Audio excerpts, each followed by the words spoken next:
Hello. In our group, we were exploring the business case for the professional associations, and I had the joy to work with Mike Rose and Elena Karahanna. They're not here today with me, but they left a lot of their input in what we did yesterday. We presented two cases to frame the discussion. One of them was in a pharmacy-based immunization delivery certificate that is put forward by or spearheaded by the American Pharmacy Association. And the idea is to train the pharmacists to be immunizers. And I'm going to go a little bit more in the next slide about how we build the business case for that one. The other example was in the international context and is also spearheaded by the American Pharmacists Association, and the program is called SMART, and it is a case to train pharmacies in Turkey and community pharmacists in Turkey. And in this case, they were working on a program to help delivery of asthma-related education and the use of asthma products. In the case of the Turkey one, it was presented like a case study that needed to be worked the financial or the economic part of it.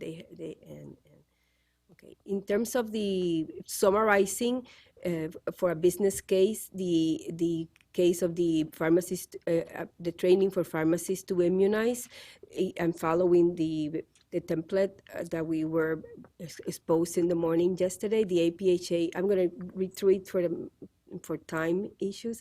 The APHA certificate trains pharmacists to be immunizers so that they can contribute to increased rates of immunization, the education, and the access. These trained pharmacists are a necessary component to deliver flu vaccines to adults in community pharmacies as compared to elsewhere. Then the question was, is there a cost benefit associated with the training and availability of immunization services in the pharmacy? In the period from 2007 to 2014, there's evidence that the cost of the training to pharmacy was almost $50 million investment in training by APHA and its affiliates. The cost saving of immunizing in the pharmacy, and then here is as compared to somewhere else in the pharmacy, as compared to doing the immunization elsewhere, was $2.4 billion. Hence, the net benefit is $1.9 billion. The conclusion of the case is that the expansion of the scope of practice, in this case of the pharmacist, has had a substantial impact in the cost of immunization, and whatever all this means for other public health and access issues. There were other things that we discussed here that even though there is a cost-benefit evidence, there is not necessarily an increase in rates of immunization globally. So it's a shift of place rather than a change in rates of immunization. And this is flu vaccines for adults. And there were a lot of questions. Some of the part of the session was a lot of questions about how this case, the assumptions that went into those numbers, that not necessarily, we necessarily agree with all the assumptions behind the analysis itself. Okay.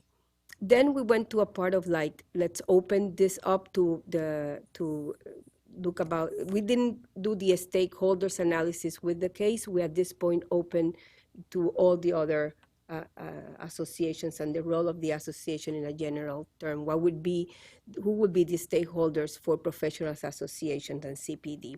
We went to a big list, and Elena was very good in facilitating this part. And we talked about many stakeholders, and then we even had a voting system and got the first 6 main stakeholders. And interesting to me, the first stakeholders that the group found was the professional associations themselves. So they see themselves as stakeholders, their associations, and because it's the main and the other related ones. Not the professional associations are also affiliated, and we saw this morning. There's credentialing association, there are licensing associations, plus there are the specialist association associated to the main one. So the stakeholders themselves is that network of associations. And for me, that was very interesting to see that dynamic in the conversation yesterday. We also thought of the health professionals and providers of education who provide CPD, employers of the health professional, the patients themselves, and federal and state lawmakers and body, because this was an interesting one too, because even if we talk about big CPD activities and high value CPD, if we are giving skills that are not in the scope of practice by legislation, then what's the impact of it? So we had a good discussion about the stakeholders. We then went to an analysis of taking the two main stakeholders and doing some the cost, the operating cost, and the development and operating cost that that stakeholder will have to incur, and the benefits for that stakeholders. Being the professional association themselves the stakeholder, we went into a discussion on what would it take for a professional association to develop, and there's some of the cost, like the need assessment, that I thought that was very interesting, that the cost doesn't start with the actual course, but the need assessment needed to have a high value CPD. It's based on a good need assessment, and that has a cost. That was interesting, that came up. In terms of the benefits, there are all the increased membership, the better recruitment, advancing the professions. These are benefits very much into the mission of the association. In terms of the health professionals, we went into the cost that the health professional had to incur to get the CPD, and the typical ones like the tuition, the fee for credentialing, the opportunity cost, the loss of autonomy and frustration with compliance. All those were costs that, but however, they saw that the benefits would be best practices, job advancement, and you have the whole list there. We didn't go into monetizing these things. We didn't have the time. We went to the question, we knew that we had very little time to go into the risk, so we went directly to the question, why would a professional association want to invest in the entity in CPD? And I think that this was a very interesting discussion, because I think that there was agreement in the room that they have to do it. There's the mission of advancing the profession. If you don't maintain those that advancement based on standards, so the risk comes from not doing it. So I think the risk came up when we were talking, especially in that number 3 in the list. We need an organized, consistent, standardized ways to advance the profession. If not done, the survival of the profession is at stake.